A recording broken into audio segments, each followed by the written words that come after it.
جو مشکلیں ہوتی ہیں نا، یہ گروز ہوتی ہیں، یہ چیلنجز جو ہوتے ہیں یہ گروز ہوتے ہیں، یہ آپ کو سکھانے کے لیے آتے ہیں۔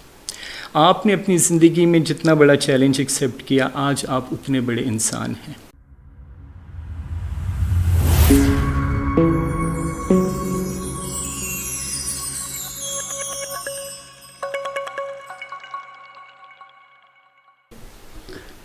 جنرلی لوگ سمجھتے ہیں کہ جہاں پہ آپ پہنچے ہوئے ہوتے ہیں، کوئی بھی شخص جس کامیابی کے لیول پہ پہنچتا ہے تو اس کی کامیابی تو نظر آ رہی ہوتی ہے، لیکن اس کے پیچھے جو سٹرگل ہو رہی ہوتی ہے یا اس کے پیچھے جو مشکل ٹائم گزر رہا ہوتا ہے یا گزرا ہوا ہوتا ہے یا جتنی محنت کی ہوتی ہے وہ سامنے نہیں آتی۔ تو میں چاہوں گا کہ یہ جو اس لیول پہ پہنچنے کا سفر ہے، اس میں جو آپ کو کوئی ایسے مشکلات پیش آئی ہوں جس سے ہم دوسروں کو کوئی سبق بتا سکیں یا کوئی ہم سبق سیکھ سکیں، تو یہ سفر سموتھ ہی رہا یا اس میں کوئی ٹف ٹائم بھی آیا؟ دیکھیے، وہ غالب نے بڑی خوبصورت بات کی کہ مشکلیں اتنی پڑی مجھ پہ کہ آسان ہو گئیں۔ تو اصل میں یہ جو مشکلیں ہوتی ہیں نا، یہ گروز ہوتی ہیں، یہ چیلنجز جو ہوتے ہیں یہ گروز ہوتے ہیں، یہ آپ کو سکھانے کے لیے آتے ہیں۔ آپ نے اپنی زندگی میں جتنا بڑا چیلنج ایکسیپٹ کیا، آج آپ اتنے بڑے انسان ہیں۔ تو چیلنجز ہمیں سکھانے کے لیے آتے ہیں، اور اللہ ہمیں ان چیلنجز سے کیوں گزارتا ہے کہ اللہ ہمیں اس مقام تک، اس چیز کے لیے تیار کرتے ہیں جس کے لیے اللہ نے ہمیں پیدا کیا ہوا ہے۔ انبیاء صلی اللہ علیہ وسلم کی اگر آپ بایوگرافیز دیکھیں تو آپ دیکھیں گے کہ انہوں نے یہ ٹف ٹائم کیوں گزارے۔ اللہ ان کو آسانیاں بھی دے سکتا تھا۔ تو یہ ریفائنمنٹ ہوتی ہے، یہ ایک پروسیس ہوتا ہے، کیونکہ اگر مشکل کے ورڈ کو آپ غور سے دیکھیں اور اس کا مشاہدہ کریں تو اگر آپ اس کا میم ہٹائیں گے، جس کو میم کو آپ موت بھی کہہ سکتے ہیں، اور وہ موت آپ کو ایک مقام تک لے کے جاتی ہے۔ جب آپ میم ہٹا دیں گے تو آگے آ جائے گا شکل۔ تو جب تک آپ کو شکل نظر آ جاتی ہے کسی چیز کی، آپ کو پتہ چل جاتا ہے کہ اللہ میرا مجھ سے کیا کام لینا چاہتا ہے، تو پھر آپ کو مشکل نہیں لگتی، کیونکہ آپ ہر مشکل کو یہی کہتے ہو کہ آپ کچھ بھی نہیں ہو، اللہ اکبر، بس میرا اللہ بڑا ہے۔ اور اللہ نے پھر قرآن میں ہماری انسان کیونکہ عجولہ ہے، جلد باز ہے، ایک دم سے حوصلہ ہار جاتا ہے، تو اللہ نے قرآن میں ہمیں سورہ علم نشرح کے اندر اللہ نے بتایا کہ ہر مشکل جو بھی آپ کی ڈیفیکلٹیز آتی ہے اس کے ساتھ پیرالل ہم نے اس کا سلوشن دیا ہوا ہے۔ جیسے آپ سیڈ کو دیکھتے ہیں، اس کی دو طرح کی گروتھ ہوتی ہے ٹری کی۔ آپ دیکھیں گریوٹی میں وہ گرو کر رہا ہوتا ہے، ایک ٹراپیکل کرتا ہے۔ جو گریوٹی کے اندر جو گروتھ ہو رہی ہوتی ہے وہ انسین ہوتی ہے، وہ کسی کو نظر نہیں آ رہی ہوتی۔ تو یہ جو آپ کی ڈیولپمنٹ ہوتی ہے، اس میں آپ بڑے انسان بنتے ہیں۔ آپ کبھی نہیں کہتے کہ وائی می، آپ کہتے ہیں ٹرائی می۔ تو مشکلیں آپ کو بڑا انسان بناتی ہیں۔ یہ میں تھوڑا سا کاٹوں گا کہ وہ تو ٹھیک ہے، آپ کی بات صحیح ہے۔ میں یہ چاہ رہا ہوں کہ آپ اپنے پرسنل اگر ایکسپیرینس دیکھیں اور لائف کو، تو ہر ایک انسان کی زندگی میں بہت کرٹیکل کچھ چیزیں ہوتی ہیں جس کو پاس کر کے انسان کسی لیول پہ آتا ہے۔ تو میں چاہتا ہوں کہ کوئی اپنے ذاتی ایکسپیرینس آپ بتائیں کہ جہاں پہ when you go went through the tough time اور پھر اس کو آپ نے اوور کم کیا ہے، تو وہ میں اس میں آپ کو میں ایک ریسنٹ کیس اسٹڈی بتاتا ہوں کہ میں نے چیلنجز کو لیا کیسے، مشکلوں کو لیا کیسے۔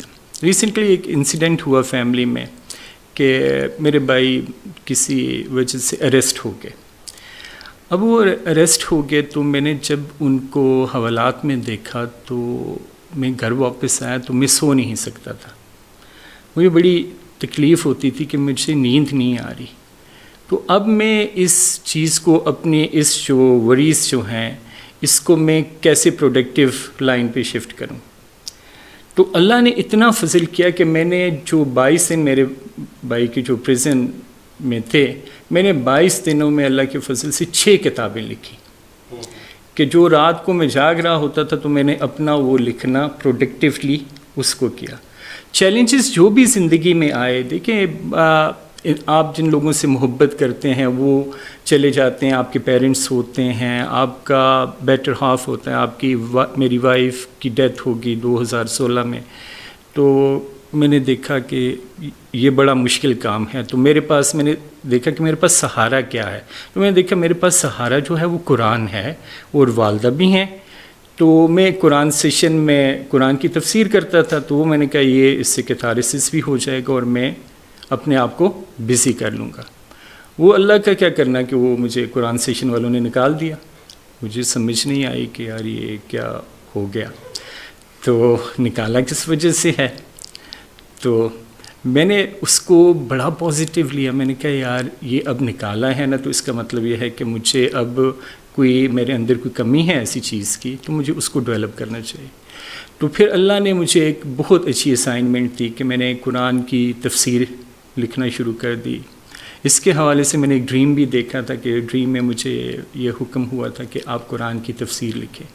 تو جو میرے قرآن کی ٹیچر تھی، میں نے ان سے ایڈوائس لی کہ میں قرآن کی تفسیر لکھنا چاہتا ہوں، اس طرح ڈریم آیا. تو انہوں نے کہا ٹھہر میں کسی عالم سے پوچھ کے بتاتی ہوں. تو انہوں نے کسی عالم سے پوچھا، تو انہوں نے بڑی سختی سے مجھے کہا کہ لکھ سکتا ہے تو لکھے. پھر میرے ایک اور دوست سے میں نے ان سے کنسلٹ کیا کہ اس طرح سے بات ہے. انہوں نے کہا ابھی وقت نہیں ہے. تو پھر بھی میں خاموش ہو گیا.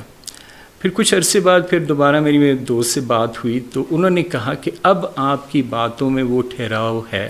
ابھی وہ جو 2016 میں وائف کا جو غم لگا اور اس کے بعد 2019 میں والدہ کا، تو پھر اس نے مجھے بنایا. اور پھر میں نے قرآن کے اوپر کام کرنا شروع کیا. اور میں سرپرائزڈ ہوتا ہوں بعض اوقات اپنے کام کو بھی دیکھ کے کہ یہ اللہ مجھ سے کیا کام کروا رہے ہیں. تو اس کے ساتھ آپ دیکھیں کہ میں نے جو تکلیفیں زندگی میں آتی ہیں. اب یہ مسز والا جو انسیڈنٹ تھا نا، یہ بہت چیلنجنگ تھا کہ آل آف دا سڈن ایک ان کو بیماری ڈائیگنوز ہوگی. پھر ہم ایک ایسے غلط سسٹم میں پھنس گئے کہ جہاں پہ اتنی پریشانیاں تھیں ادھر ٹریٹمنٹ کے حوالے سے کہ انہوں نے میری مسز کو ایسا انجیکشن لگا دیا جس سے ان کا کینسر پوری باڈی کے اندر پھیل گیا. اب وہ دو بڑے سسٹمز کے ساتھ لڑائی، ایک NHS UK والوں کے ساتھ لڑائی، ایک پاکستان والوں کے ساتھ، ایک اتنی بڑی وار. تو اس وار کے اندر مجھے بہت پڑھا لکھا ہونا پڑا کہ میں کہیں پہ بھی صبر کا دامن، کہیں پہ بھی میری لینگویج سے جو ہے وہ کسی کو فرق نہ پڑے. کیونکہ انہوں نے میں جو سب کانشیس ہے اس کو سسٹم 2 کہتا ہوں اور کانشیس کو سسٹم 1 کہتا ہوں. تو لوگوں نے کوشش کی کہ میرا سسٹم 2 جو ہے اس کو زیادہ تھکایا جائے کہ یہ تھک جائے، تاکہ اس کا سسٹم 1 جو ہے وہ ایکسپوز ہو جائے. تو میں نے اپنے سسٹم 2 کو اتنا اللہ کے فضل سے ٹرین کیا ہوا تھا کہ وہ میرے سسٹم 1 کو اس نے کنٹرول ہی رکھا. تو میں نے کسی جگہ پہ بھی صبر کا دامن کوئی ایسی چیز نہیں چھوڑی، اور ان لوگوں کو بتایا کہ آپ لوگ جو ہیں آپ کے سسٹم میں یہ فلاز ہیں اور آپ یہ کر گئے ہیں ہمارے ساتھ.